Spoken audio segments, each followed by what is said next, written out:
डीमार्ट के शेयर्स को लेकर मार्केट में बहुत ही ज्यादा कंफ्यूजन है कि करंटली डीमार्ट के शेयर्स में इन्वेस्टमेंट करना चाहिए कि नहीं करना चाहिए, क्योंकि अगर आप डीमार्ट के पास्ट परफॉर्मेंस को देखेंगे तो यहाँ पर डीमार्ट के शेयर्स ने पास्ट में काफी ज्यादा नेगेटिव परफॉर्म किया है। और अगर आप रिसेंट डेज के रिटर्न्स को देखेंगे तो यहाँ पर रिसेंट डेज में पॉजिटिव रिटर्न्स दिखाई दे रहे हैं। तो इन सारे रिटर्न्स को देखकर मार्केट में बहुत सारे लोगों की कंफ्यूजन है कि आखिर डीमार्ट के शेयर्स में इन्वेस्टमेंट करने का ये सही टाइम है कि नहीं। अगर आप लोगों ने भी डीमार्ट के शेयर्स में इन्वेस्टमेंट किया है तो आपकी भी कंफ्यूजन नहीं है कि अगर आपको डीमार्ट के शेयर्स में इन्वेस्टमेंट करना है तो कब इन्वेस्टमेंट करना चाहिए और शॉर्ट टर्म के लिए करना है कि लॉन्ग टर्म के लिए करना है। तो चलिए आज की वीडियो में एनालाइज करते हैं डीमार्ट के शेयर्स को हर एक एंगल से। और आज के इस वीडियो के एंड में मैं आपके साथ अपना ओपिनियन शेयर करने वाला हूं कि क्या आपको डीमार्ट के शेयर्स में इन्वेस्टमेंट करना चाहिए। तो वीडियो को शुरू से लेकर एंड तक देखना। सबसे पहले जानते हैं कि आखिर डीमार्ट के शेयर्स ने कैसा परफॉर्म किया है। अब जैसे कि आप स्क्रीन पर देख सकते हैं कि डीमार्ट के एक दिन के रिटर्न्स हैं, ये रहे डीमार्ट के एक हफ्ते के रिटर्न। और जैसे कि आप स्क्रीन पर देख सकते हैं कि डीमार्ट ने पिछले एक महीने में काफी अच्छी ग्रोथ दिखाई है। और वहीं पर अगर आप एक साल के टाइम पीरियड के ग्राफ को देखेंगे तो यहाँ पर आपको ज्यादा रिटर्न्स देखने को नहीं मिलेंगे। लेकिन अगर आप डीमार्ट के शेयर्स को लॉन्ग टर्म में ऑब्जर्व करते हैं 5 साल या उससे ज्यादा, तब यहाँ पर आपको बहुत ही अट्रैक्टिव रिटर्न्स देखने को मिलेंगे। लेकिन आखिर डीमार्ट के शेयर्स के प्राइस में इतना ज्यादा डाउनफॉल क्यों आया था, इसके पीछे का रीजन क्या है। इसके पीछे का रीजन बताने के लिए मैंने बहुत सारी वीडियोस बनाई थी जहां पर मैंने आपको टाइम पर बताया था कि डीमार्ट के शेयर्स की प्राइस क्यों गिरते जा रही है। और अगर आप लोगों ने वीडियोस को देखा है तो आपको डेफिनेटली पता है कि डीमार्ट के शेयर्स की प्राइस क्यों गिरते जा रही है। लेकिन अगर आप ये वीडियो पहली बार देख रहे हैं तो मैं आपको बता देता हूँ कि डीमार्ट के शेयर्स की प्राइस क्यों गिरते जा रही है। 6 महीने पहले अराउंड द ग्लोब मार्केट में रेसेशन की सिचुएशन क्रिएट हो चुकी थी और इस रेसेशन की सिचुएशन की वजह से ही डीमार्ट के शेयर्स की प्राइस गिरते जा रही थी, क्योंकि डीमार्ट अपना बिजनेस जो है वो कंज्यूमर रिटेल के सेगमेंट में करता है। और प्रीवियसली मार्केट में जितने भी कंज्यूमर रिटेल के प्रोडक्ट थे उनके रॉ मटेरियल के कॉस्ट बढ़ते ही जा रहे थे, क्योंकि मार्केट में लिक्विडिटी का भी इश्यू था और मार्केट में बहुत सारे रीजन थे जिनकी वजह से इकोनॉमिक क्रैश आ चुका था।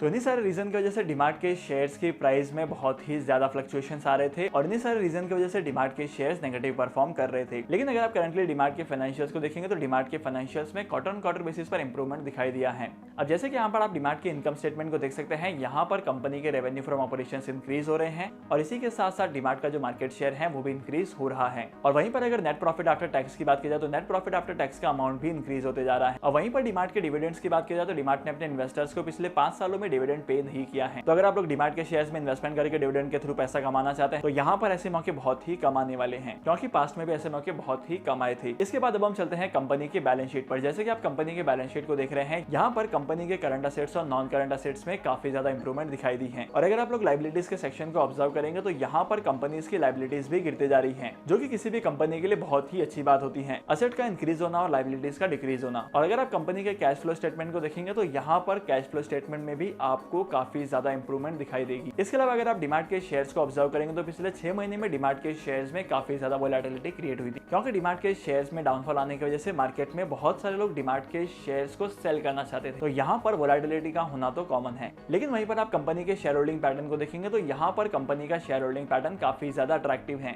यहाँ पर प्रमोटर्स ने अच्छे खासे शेयर्स होल्ड किए हैं और इसी के साथ साथ एफआईआईज और डीआईज ने भी इन्वेस्टमेंट की है। तो ओवरऑल अगर कंपनी के फंडामेंटल्स की बात की जाए तो कंपनी के फंडामेंटल्स करंटली ज्यादा स्ट्रांग दिखाई दे रहे हैं। तो फंडामेंटल्स की बेसिस पर अगर आप इन्वेस्टमेंट करते हैं तो आने वाले टाइम पीरियड में आपको डीमार्ट के शेयर्स में लॉन्ग टर्म में डबल डिजिट में अच्छे खासे प्रॉफिट कमाने को मिलेंगे। अगर आप करंटली मार्केट में देखेंगे तो मार्केट में बहुत सारी कंपनीज के शेयर्स की प्राइस गिरते जा रही है। लेकिन अगर किसी कंपनी के फंडामेंटल्स स्ट्रांग होते हैं तो उस कंपनी के शेयर्स की प्राइस फ्यूचर में बढ़ती ही है। और अगर आप इन कंपनीज के शेयर्स में इन्वेस्टमेंट करते हैं तो आपको बहुत ही अट्रैक्टिव रिटर्न्स कमाने को मिलते हैं। तो पर्सनली आई वुड से कि आपको डीमार्ट के शेयर्स में लॉन्ग टर्म के लिए इन्वेस्टमेंट करना है। अगर आप लोग शॉर्ट टर्म के लिए डीमार्ट के शेयर्स में इन्वेस्टमेंट करते हैं तो यहाँ पर आपको फ्लक्चुएशंस देखने को मिल सकते हैं, लेकिन डेफिनेटली लॉन्ग टर्म में इस कंपनी के शेयर्स की प्राइस ऊपर ही जाने वाली है। तो डीमैट अकाउंट ओपन करने के लिए टॉप 3 ब्रोकर्स का लिंक मैंने आपको डिस्क्रिप्शन में दिया है, वहां पर जाकर आप डीमैट अकाउंट ओपन कर सकते हैं और स्टॉक मार्केट में इन्वेस्टमेंट करना स्टार्ट कर सकते हैं। तो आज के इस इंपॉर्टेंट वीडियो को यहीं पर खत्म करते हैं। मैं आपको मिलूंगा अगली वीडियो में नए टॉपिक के साथ, एक इंटरेस्टिंग टॉपिक के साथ। तब तक के लिए signing off, happy investing and good bye.